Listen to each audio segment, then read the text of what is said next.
Hey guys, so the new Forgotten Realms, Heroes of Faerun, and Adventures in Faerun books came out this week, and I've been slowly going over all the subclasses introduced in the Heroes of Faerun book, and today I'm going to be going over the Winter Walker Ranger. I have a somewhat complicated relationship with the 2024 rules version of the Ranger. I kind of have a love-hate relationship with it, and I even made my own 2024 rules compatible Ranger subclass that is available for free on my Patreon, and I'll put a link down below. You can check it out. It is the Gravity Warden Ranger, kind of a spelljammer, gravity magic controlling ranger. But with that out of the way, let's go ahead and get into the subclass. So we have the Winter Walker Ranger, withstand the horrors of the frigid wasteland. And we got this, what I thought was a drow at first, but if you look closer, especially at his face, it is definitely a frost giant ancestry Goliath. And he seems to have a Remoraz skin tunic, or it could be some form of dragon. I looked up the Remoraz, and it definitely has similar coloring, but it's not quite exact. Remoraz would make the most sense though, since it's from an icy environment. As you can see, the penguins running away from it. Maybe it's just that the lighting is different, but anyway, I digress. Really cool art, I really like it. And let's go ahead and get into the description. One thing I recall about the playtest version is it had some really powerful abilities, but every single one, except for like maybe one of the abilities, was specifically tied to casting Hunter's Mark. And I know that they did tone it down a bit. So Winter Walkers hone their craft in the bleak and frozen wilds of places like Icewind Dale. These ruthless, rhymed rangers hunt monsters that haunt Arctic wastelands, eventually becoming frigid terrors themselves. Winter Walkers are well versed in the phenomena of Icewind Dale,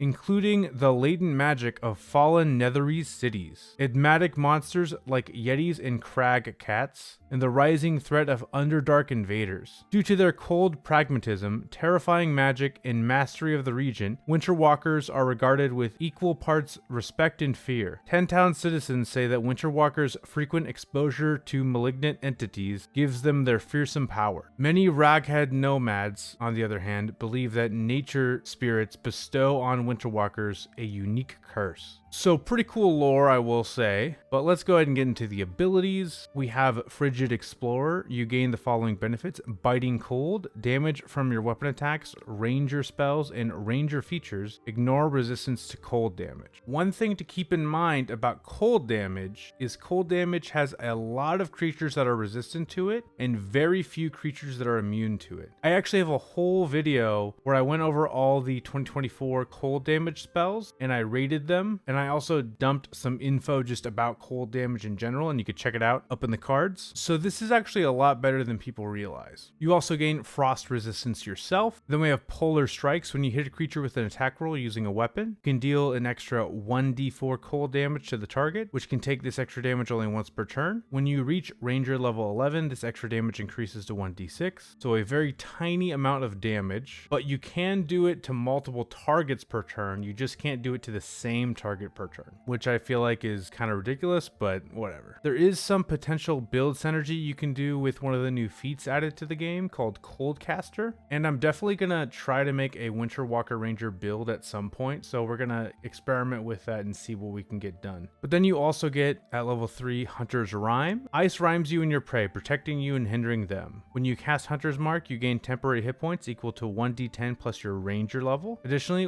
while a creature is marked by your Hunter's Mark, it can't take the Disengage action. So I think this is a pretty good ability, mostly because of the temporary hit points. 1d10 plus your ranger level is equivalent to second wind from fighter. And as a ranger player that doesn't tend to use Hunter's Mark much, I might just cast Hunter's Mark in the middle of combat if I'm not concentrating on anything else to pseudo heal myself. This kind of just gives you a bonus action heal. And then there is, of course, the ability to make your Hunter's Mark target unable to make the Disengage action. But comment down below if you've ever had a monster make the Disengage action and it actually mattering to a game, because I feel like that's relatively niche. And then we have Winter Walker Spell. spells. Level 3, you get Ice Knife, which is an okay spell. Level 5, you get Hold Person, which is normally a really good spell, but 2024 rules have kind of nerfed it a bit. A lot of creatures that used to be considered humanoids are no longer humanoid, so this will affect a lot less creatures, but it'll still come up pretty often, and it's definitely very thematic. We get Remove Curse. This is a pretty good ability. We get Ice Storm, and I think Ice Storm is a bit underrated. It's a lot better than a lot of people think it is, especially on the Ranger spell list. It has a 300-foot range, so you can cast this super far away. 20-foot radius, 40-foot high cylinder. They make a dexterity saving throw, taking 2d10 bludgeoning damage and also 46 cold damage. And because you're the Winter Walker Ranger, if they're resistant to cold damage, they're going to be taking the full damage anyway. And then the ground also becomes difficult terrain until the end of your next turn. One synergy you can do with the Ranger spell list is if you cast Ensnaring Strike or Entangle on a target and they fail their save, they will have the Restrained condition. And if a creature is restrained, they make dexterity saving throws at disadvantage. So let's say you're able to cast Entangle and get a lot of targets in a close area that are all restrained. Then you can cast this spell and they all make their save at disadvantage. So possible synergy.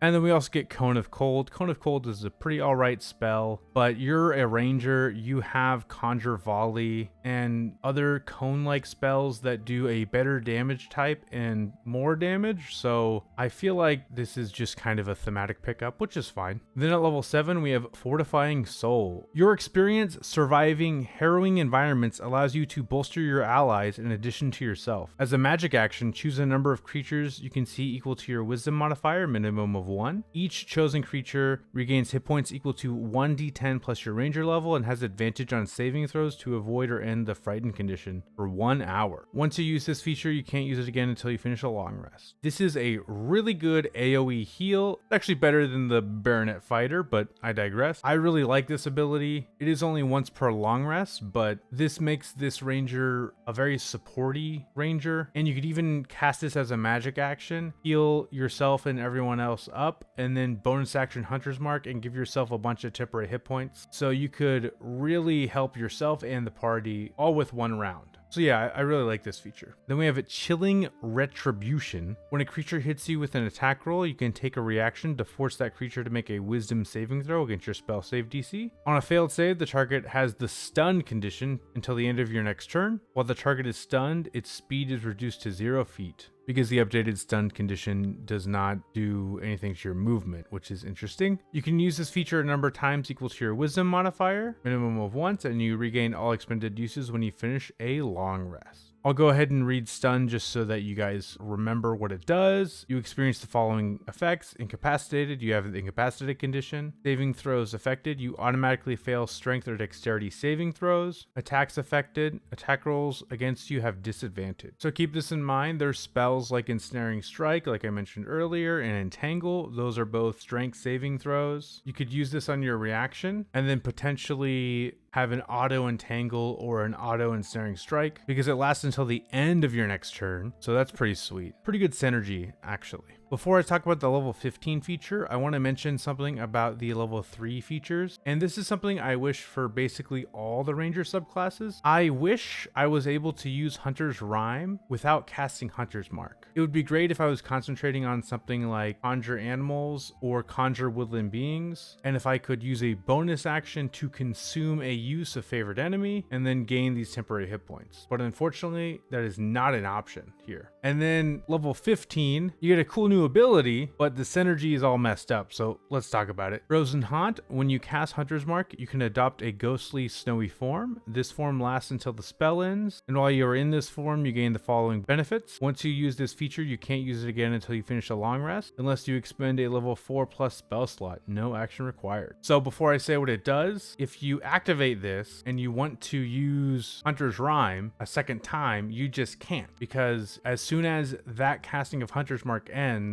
Frozen Haunt goes away. So yeah, That kind of sucks. So we get Frozen Soul. You have immunity to cold damage. When you first adopt this form and at the start of each of your subsequent turns, each creature of your choice in a 15-foot emanation originating from you takes 2d4 cold damage. Immunity to cold is cool, and this gives you a little bit of a damage boost. 2d4 isn't much, but this happens just automatically. No save, so that's something to keep in mind. Then we get partially incorporeal. You have immunity to grappled, prone, and restrained conditions. You can move through creatures and objects as if they were difficult terrain, but you take 1d10 force damage if you end your turn inside a creature or an object. If the form ends while you're inside a creature or an object, you are shunted into the nearest unoccupied space. So this is really, really strong. Immunity to grappled, prone, and restrained doesn't happen very often, and moving through creatures and objects is really powerful. So Wizards of the Coast designers, I think, heard people being frustrated with being forced to concentrate on Hunter's Mark. So instead of making it so we don't have to concentrate on Hunter's Mark, they sort of doubled down on it and tried to make it just so powerful that we're more okay with it, which I think is a relatively good strategy. It's just not the strategy that I would have gone with if I was the designers, but this is a really, really strong ability. So that is something to keep in mind. Overall, I would say that I like this subclass, but my inherent frustration with the Ranger base class makes me feel frustrated, if that makes sense. Either way though, that's the Winterwalker Ranger. Hope you guys like this video. I have a few more subclasses to go through, and let me know down in the comments if there's any specific videos that you would like me to make about these new books. Thank you guys so much for watching, and have a great rest of your day. Peace.